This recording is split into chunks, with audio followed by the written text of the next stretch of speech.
Ladies and gentlemen, distinguished guests, we celebrate again our Polish National Day, the 3rd of May, Constitution Day, which this year marks the 230th anniversary of this historical act. Polish history is not different than the history of any other country.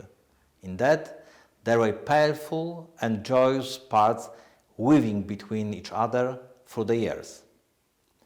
We consider the establishment of the Constitution of 1791 one of the most significant moments in our history.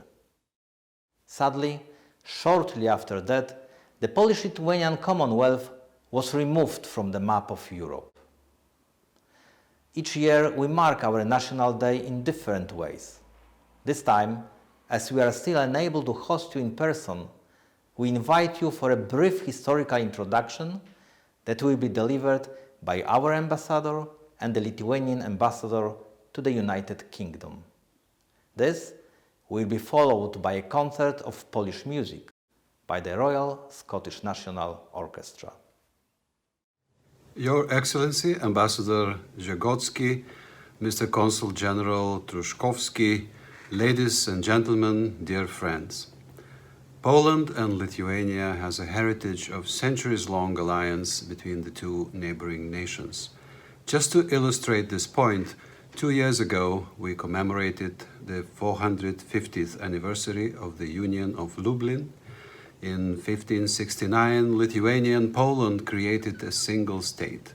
A couple of years ago, Arkady and I were delighted to be part of the event at Lancaster House on the occasion of the 250th anniversary of the establishment of a permanent Polish-Lithuanian Commonwealth diplomatic presence in the United Kingdom. Today, we celebrate the Constitution of the 3rd of May. At the time of its birth, in 1791, the Constitution was a child of modernity, an example of the most progressive European political thought of that era. The Constitution reflected the spirit of the Enlightenment and is widely considered to be the first modern constitution in Europe. Indeed, historians describe the Constitution of the 3rd of May along with the Constitution of the United States and the French Declaration of the Rights of Man and Citizen as one of the world's greatest documents of freedom. Today, we regard it also as the Lithuanian Constitution, as it was seen an act of revival of my country.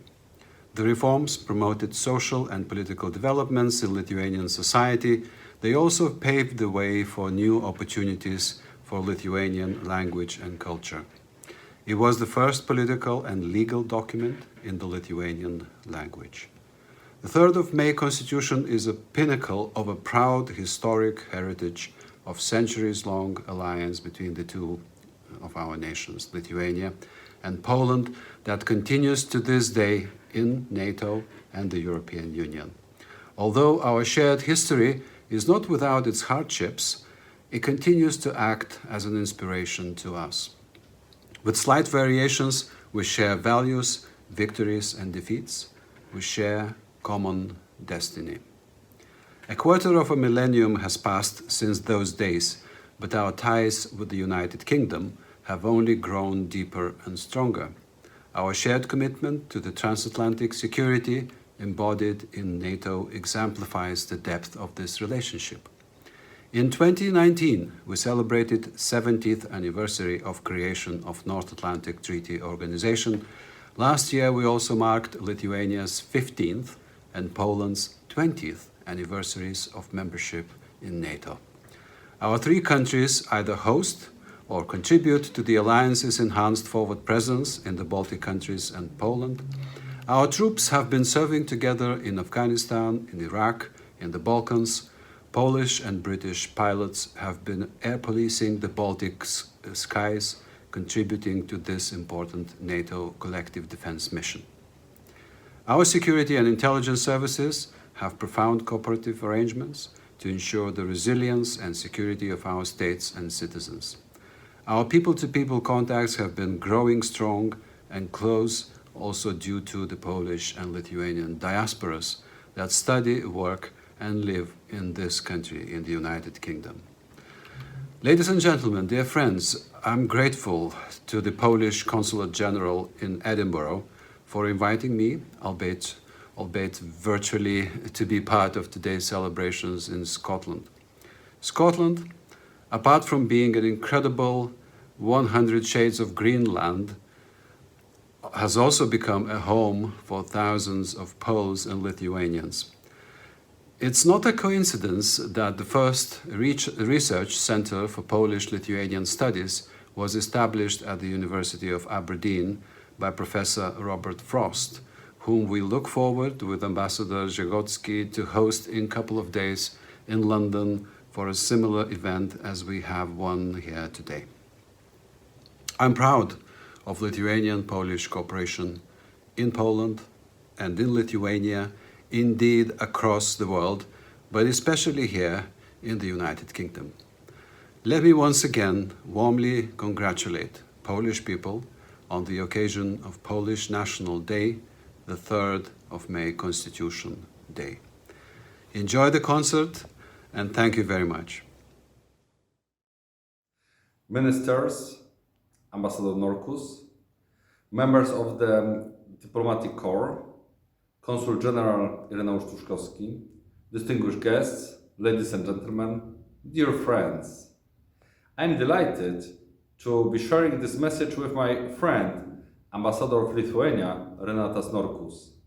This shows how important the 230th anniversary of the 3rd of May Constitution is for Poland, for Lithuania, but also for Belarus and for Ukraine, and for the whole Europe.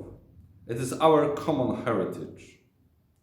It is impossible to talk about the historical importance of the 3rd of May Constitution Day of 1791 without talking about the Polish-Lithuanian Commonwealth. From 1386 to 1795, the Kingdom of Poland and the Grand Duchy of Lithuania had formed what some historians call the Commonwealth of Diverse Cultures, or the Central European superpower. It was one of the longest-lasting political unions in the history of Europe. Today, we celebrate a great achievement of freedom and actions of the Commonwealth free citizens. Let's remember, however, that even before the Constitution, the Polish-Lithuanian Commonwealth had democratic and republican traditions, parliamentary rule, elective monarchy, and limited powers of monarchs.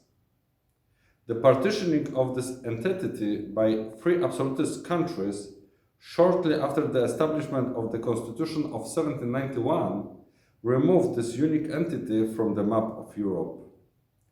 The breaking up of the Union happened against the wishes of its citizens, and what was a remarkable political multinational, multi-ethnic, and multi-religious construction ceased to exist, and even now it has to fight for its rightful place in history. It is not that our communities always lived together in harmony, but it is most certain that for generations they interacted and collaborated.